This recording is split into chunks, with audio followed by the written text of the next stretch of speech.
first action that I saw was coming from Camp Slayer, as where our headquarters were, the arrowhead of the 1st Armored Division. We were the front. I mean, we had everything from tankers to scouts to helicopters. And the first action I ever saw is driving down Highway 8 and just being shot at.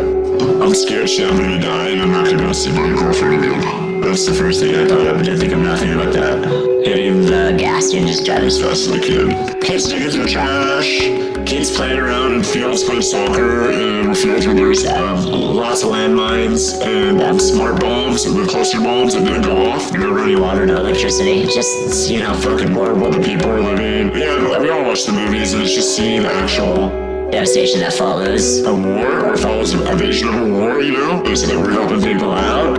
That's what was the original thing that just made me cry in the first time.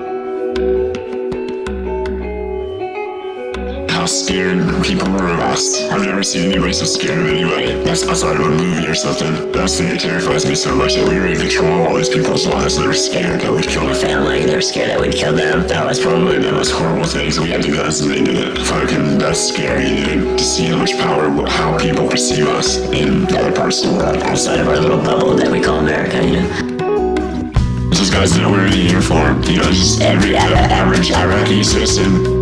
I guess we'd say insurgent or whatever it could be, I said, I'm loyalist. I don't know, there's a really very many said I'm loyalist too, so I don't know who the fuck we were really fighting. I had no idea who they were. Rebellions that didn't want us there.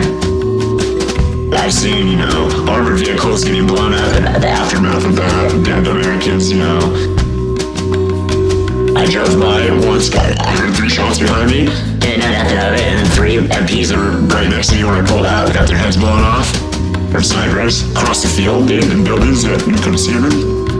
But what was really scary is we weren't worried about the guy shooting. We were really afraid of the unexploded ordnance and the hidden landmines and stuff that you cannot see at all.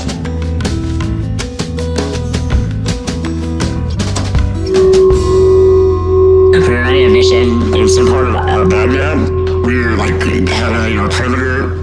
We had our dudes going through each house. We had a list at that time of the people that we were looking for. I was prisoner control. It was me by myself that had 15 prisoners or more, and I had to sandbag them over their heads and tie their hands behind their backs with zip ties. And there was a brick wall where we had a concertina wire around it that we set up.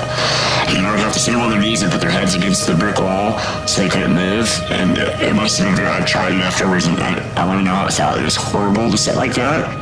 Anytime they talked, I'd butt stroke them or kick them in the chops or the testicles. If they would talk, maybe if they wouldn't talk, and at their ankles, because we had a pilot in there so much when they were by the concertina wire, I'd walk by and step on their ankles with the concertina wire and drag it across their ankles and stuff like that with razors. Because the concertina wire has razors on it, not like barbed wire. And anytime they would start praying or begging for water, we'd beat the fuck out of them.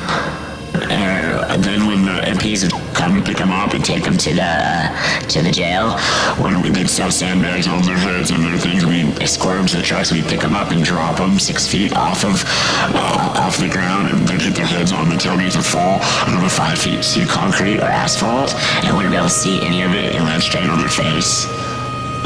Yeah, it was pretty bad, dude. We were pretty jockey, dude. And a gang mentality, man. I was pumped up, dude. I was really pumped up. It was like a wolf pack, man. Attacking one person, dude. It was insane. That I even felt good about it at the time.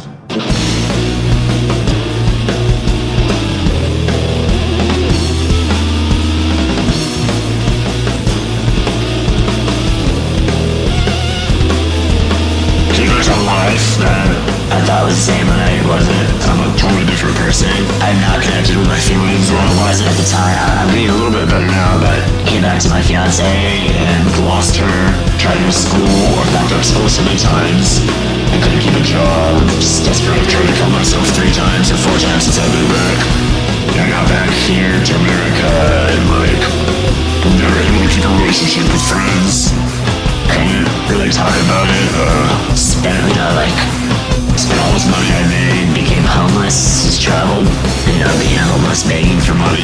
Then, now here. It was all desperation. But for a long time, I wish I would have just killed myself and I would have gone back. So I was to think about any of that interaction anymore. But this is in my head all the time. Directly or indirectly, to blame for Iraq War. Even if it's indirectly, I was there. just game stuff. I honestly think that there's more people that's against the war and shit, but still, people Don't want to think about it. People would rather think about parents that live in prison. People would rather think of that, and then our friends dying for them to drive SUVs. And they don't realize, they don't want to take money for it, but they do every car that anybody drives. Will drive us to go to these other countries to steal their natural resources And drive us to do all these fucked up things so we can have our capitalist bullshit. And as long as we're capitalists, as long as we need, we're gonna do the same thing to other countries, rape them, and throw them away when we're done and leave them like they are right now for more people to hate us. At that time, I thought it was oil. This time, I still think it's like about 30% oil. But I know what the other 70% is for while we're there. I have no idea. There's something that's a mystery to me that I think about every day. I still can't figure out what the strategic position that we have to be there for.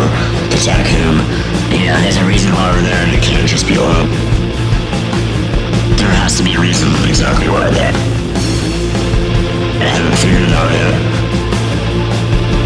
I think the American people are pretty dumb that they can elect a fucking idiot to be their president of the United States. He can speak right and lie straight to people's faces when people are too naive and too dumb to even realize that he is. Or they do realize and they won't do a damn thing about it. Or they do realize and they won't do a damn thing about it. Or they do realize and they won't do a damn thing about it. I think it's cigarette break time, buddy.